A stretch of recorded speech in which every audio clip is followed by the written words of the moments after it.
That was quite an afternoon. Quite an afternoon. I don't know what to say really, other than got tremendous respect for, as we talked about leading into this, for that team. I have tremendous respect for that program. Goodness gracious. And Tom's a guy that I have in a lot of ways looked at and admired and tried to learn from and try to take a lot of program stuff from. He doesn't know that, but that's the case. So I've got just a ton of respect for him, and I think we probably caught them on a rough night in terms of shooting the ball. But I was really happy for our guys. I told them, when you coach for a lot of reasons. One of the reasons is to see our older guys enjoy a moment like that. It's genuinely a big reason why we get into coaching, to see Kata and Jay Sean and Cam and those guys embracing this moment and smiling, and even, a guy like Andrew being a part of a team now and playing and really being a part of a team and all those things. It was so rewarding to see those guys celebrate and enjoy this moment. The challenge for us now moving forward will be how do we respond with a really good Maryland team. But we'll enjoy this one today here. I can't say enough about the crowd. The energy was outstanding. Obviously, to be expected, we played an incredible team and incredible program, but wow, they really lifted us and lifted our guys. Chris, you've talked about not overanalyzing specific moments or specific games or stretches, but to sit here and you just beat the #1 team, you've won 7 of 8. How does it just feel right now to know that this is the position that you're in? You just had a win, like we talked to you about the possibility yesterday. What does this feel like for you to be at this position 16 games into your first year here?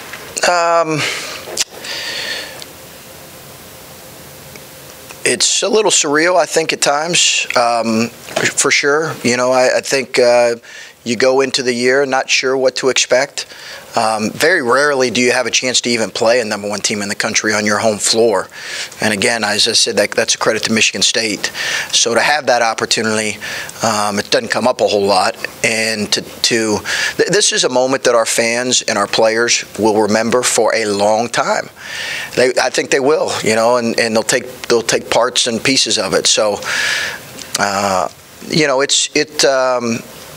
it feels really good, but I think as a coach, I hate to say it, it's going to sound, Belichickian, but we really are going to try to move as quickly as possible on to the next thing.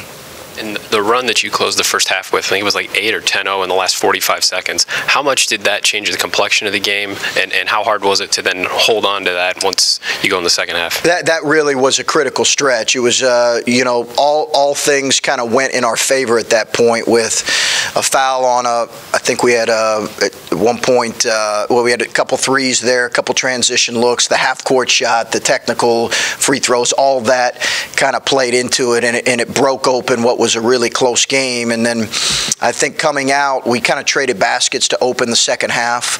I've not been real pleased with our opening second half defensive approach. Again, I thought it was just okay tonight, to be real honest with you. But we were able to score enough to keep them at bay. We knew they'd make a run. They did make a run. And I think Kata and JT got a basket in that stretch where they cut it to, I think, 8 or so. Chris, a handful of times this year we've come in here post-game and, even in wins, you've kind of focused on some things that you weren't happy with and whatnot. What's going through your head right now? I mean, this is your team and whatnot. So, yeah, what's in your mind right now? I'm curious. Just really, really happy and proud of our guys, and really happy for them. Just really, I just can't say that enough. We all know that have been a part of this program, right, for the last couple years. We've had some tough stuff we've had to deal with. Players have had some tough stuff. So to see them celebrate and enjoy it, I just feel really happy for them. I was fortunate enough to be a part of a win like this last year. They just don't come around too often. So I'm really happy for our coaches, but most importantly, our players. Chris, on the on the timeline of this program, you came here, you knew what you had. Where is it right now? Is this ahead of schedule? I know coaches don't get surprised. Are you surprised with where you are, what you've been able to accomplish? Is it about where you thought? No, I'm surprised. Yeah, coaches get surprised. I got surprised. I'm surprised. In particular? I just, I think, it's, and we'll see, right? We don't know at this point. We could go in the tank here for the next couple weeks. We certainly don't want this moment to define us, and we don't want it to be the pinnacle of our season, as good as it is, and that's the challenge for us moving forward. I watch on video, and I am so impressed with a lot of the teams that we're going to compete against here, and we're going to play really well. But certainly am surprised with how we have played in stretches, and I think our connection and our chemistry has been above and beyond what I maybe anticipated. And you never know as a coach what's the buy-in going to be, right? Like, you just don't know that.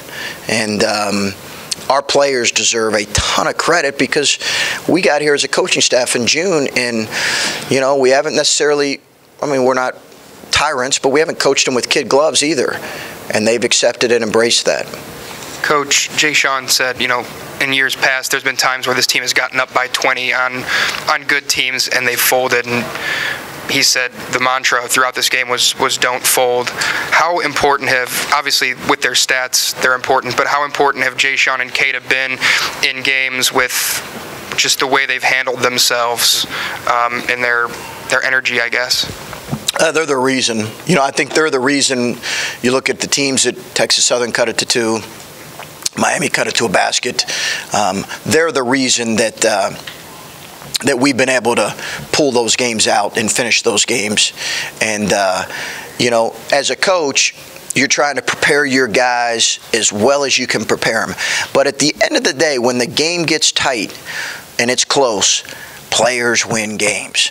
And it's about, when Michigan State made a run, it was like, okay, somebody's going to step up and make a play, and those guys both did that. It doesn't always have to be an offensive play. It could be a defensive play. In a lot of ways, that's happened for us this year. I've been really pleased because, we lost a lead this year, and I think we've learned from that. Doesn't mean that we're not going to lose the lead again at some point, but I think we've learned you got to keep playing. You have to finish the game. You have to get stops and scores, and there's a level of aggressiveness that's required in those moments. Chris, are you going to have to change your approach at all to how you coach your team after this? It's like you're not going to sneak up on anybody anymore, and that's not to say that maybe you had it in the past, but what the preseason expectations were, and they're going to change now. So does that change your approach to how you coach? Well, I think it's probably something to be, and we're only 4 games in, right, of a 18-game league schedule, so there's so much to be played left, and I do think that you look around college basketball, it's hard to win on the road. So while this is an incredible win, there's a lot of teams in college basketball that are in the top 5 or top 10 that can lose on the road to an opposing team. I don't think anybody's ready to crown or give us anything. We will remind our guys that the importance of a mature, growth-minded approach is kind of, as boring as that sounds, that's going to be required. Certainly when you have a win like this, it does maybe alert more people, teams in your league. And listen, if we're not good enough to handle that, then we'll find out. And then maybe it's another question that's too early to ask at this point, but I think people were curious to see what Kata could be when he just finally got healthy. Mm-hmm. Are you at all at the point where you're like, man, Kata's really good, and then you're like, oh man, maybe he's too good and he won't be here after this year? Yeah. Well, it's funny, those thoughts go through all of our minds, right? I think we've been having those thoughts for a little while. I think he and his family want to put that right out, and we even talked before the season. They want to put that to the side and not worry about it right now. You get in this business for kids to reach their dreams. You really do. So if that happens and he's got an opportunity like that, I'm going to be so happy for him and his family. So happy. There's so much left to be played. There's a lot left for us to prove. He's just got to beat Cada, and whatever comes out of that comes out of that. But certainly that's a more and more real possibility. If that were to happen, we'd be really happy. But we got so much left to kind of learn when it comes to that situation. Chris, you obviously have a ton of basketball left to be played, but with what you've seen so far, is it realistic that 10 weeks from now that Ohio State could be a tournament team? Well, we'll see. Yeah, we'll see. I think I think we're all aware, kind of going in, what the questions were and the prognostications were. I just think we've got a lot we've got to continue to prove. I don't think that certainly right now we can't rest on our laurels. That's for sure, because we won't be playing in any postseason if we do. If we get complacent and we relax, we won't. So I think we've got to continue to go out and earn. The one thing I've learned about that, and when I was at Butler the 3 years, 1 year we were on the bubble, and at the end of the day, what you're saying is, hey, listen, you're going to get what you earn. Most cases, you're going to get what you earn. Like, if we're good enough and we grow and we get good enough, we'll get what we earn. Who knows? It's so early to tell at this point. But it's not like it. The reality is, right, every kid would love to play in that thing because it's the best athletic event in the world, I think. Chris, you were asked yesterday about,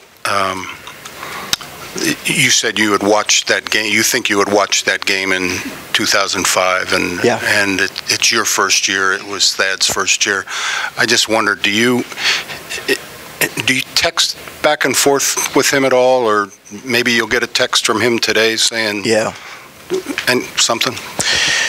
I will probably call him this week, because I think Thad and his coaching staff, and I want to make very clear on this, and I want to make sure that this is said and spoken and tweeted, and Thad and his coaching staff deserve a ton of credit for recruiting a young man like Keita Bates-Diop and Jay Sean Tate, and Cam Williams is really coming into his own. But people ask me all the time what makes guys like Keita and JT good players, and I say, first of all, they're exceptional people, and Thad and his Coach Mon and his staff deserve a ton of credit for recruiting those kind of people, because they've embraced a new coaching staff, and they've done it the right way. And Kate and I shared a moment there right before he was going to go on with CBS, and it was a special thing to see him embrace and feel about this moment like he did, and hopefully we can work together and create some more moments. But what was he doing? He just basically talked about how special the moment was. I just gave him a hug, and I couldn't hear it exactly, but it was basically, he said something to the effect of this being, one of the most special moments, he's been a part of. So it's great, but I just, Thad and the staff deserve a lot of credit for that. Chris, when you were brought in here, obviously it was the overall goal at some point to get to the level that Thad had this program. Now, I'm curious how much you understood that when you got the job, and now a moment like this, seeing the reaction, if you maybe understand it to a different degree. No, because I think I just I understand what a moment like this can mean for our university, and when a program like ours is being successful, how much pride our fan base takes in it. But we've got a long ways to go. You look at our recruiting with our young classes, and moving forward, like we've got a long ways to go to be near that level, or to even put ourselves in that discussion. And when I think years, I think we got work to do in years. But I think a moment like this, if you're saying, hey, does it give you a glimpse as to what this place can feel about a moment like this? Sure. And I'm really, it's great because it's really good for our university. Yeah, Coach, I want to ask you about the stretch there right before halftime. It was 29-29. You'd withstood their early thing. You're trading baskets, and now your defense, I think, it seemed really fueled what happened. Keita got a steal. Yeah.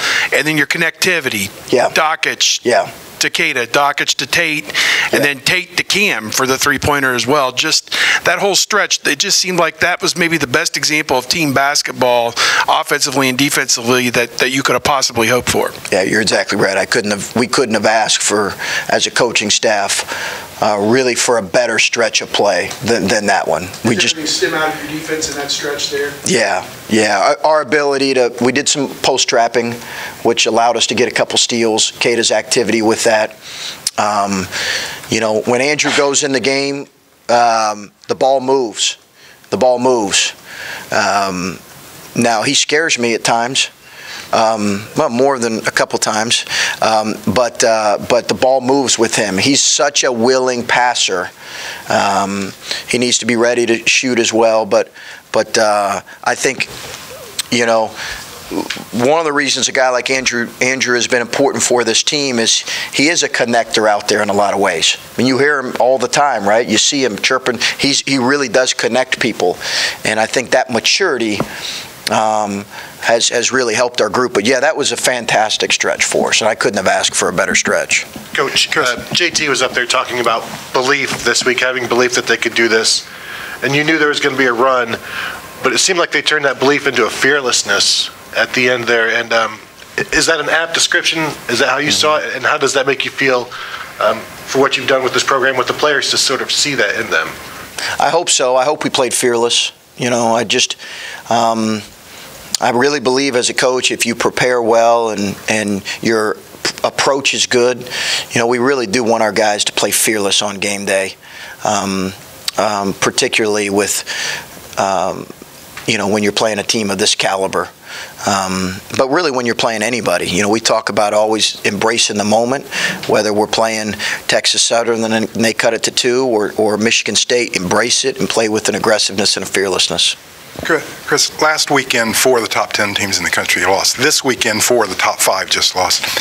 Is that the nature of this season? And if so, why is that the nature of this? I think it's the nature of college basketball. I really do. I think that I would not read much into any of those outcomes, including this one, really. I don't think you can. It's hard to win on the road. When you have that kind of number by your name, man, that is you get a different look from teams. So I really don't. I think most coaches right now are about, hey, getting your guys better. And then sometimes coaches look at it and say, hey, we probably need to learn from an experience like this. But I don't think you can read too much. I just think it's the nature of college basketball right now. And I think we're going to continue to see it more and more. Coach, not many people at the beginning of the season gave you guys a chance to even make the NCAA tournament. You just beat the number 1 team in the country. You're tied for first place in the Big Ten. How realistic is it that this, I know it's a long season, as you said, but how realistic is it that this team could end up being Big Ten champions at the end of the season? Well, I'm not ready to go any further than 4-0 right now. Yeah, we're going to prepare as well as we can for Maryland. There's 12, how many more games? 14 more games left in Big Ten play. So I understand why you ask it, but I think that's I haven't even honestly thought that. Hopefully we can prepare well and practice on Tuesday for Maryland. So you've answered every question you can answer about this, Chris. Just to double check, I'm going with Ohio State basketball is back. Is that cool with you? Well, is anything I say going to stop you? No. Okay. You're back, baby. Yeah. I think that we'll see. We'll see. I think that. As you guys know, we've had some tough losses and been humbled at times this year. That's probably not what my headline would be in my house, but you guys are much better at your job. So I think we'll see. I'm really curious to see how we respond in these next couple games, to be honest with you. I really am. We'll see. We'll see what kind of maturity we have. And you know, if we can, you know, some teams are good matchups for you. That might have been part of what went in today. I think there is a reality that some teams, and I don't want to get real in the weeds here, but there are some teams that are good matchups for you. And then there are other teams that are a tough matchup for us. Clemson was a very tough matchup for us for a couple reasons. So the key is when you're a really good team, you can beat teams that have different styles that present challenges for you. And I think we got a long ways to go when it comes to that. Okay. Last one. Just wondering how CJ is. Yeah, I think cramped up and got really bad cramps. I could see, I knew right away what it was. Couldn't move. So, you know, he played really hard and handled the ball a lot and got a lot of pressure. And so he's done a fantastic job for us. But he'll be fine. He just needed to get well. Okay, thanks, guys.